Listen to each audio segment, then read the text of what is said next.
Bismillahirrahmanirrahim. Assalamualaikum warahmatullahi wabarakatuh. Apa khabar rodong-rodong hari ni ya?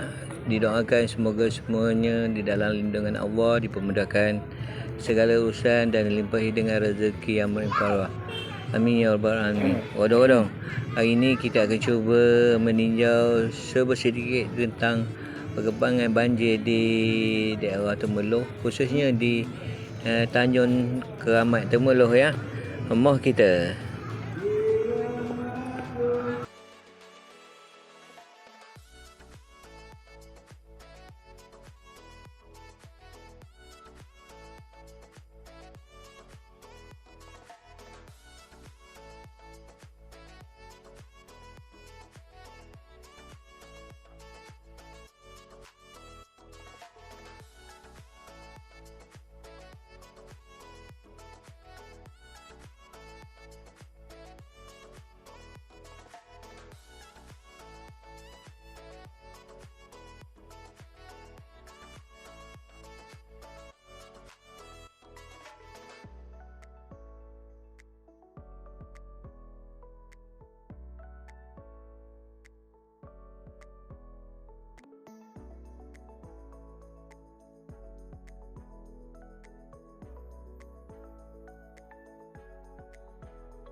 Begitulah rodong-rodong keadaan di Tanjung Keramat Temerloh ya, dataran Patih.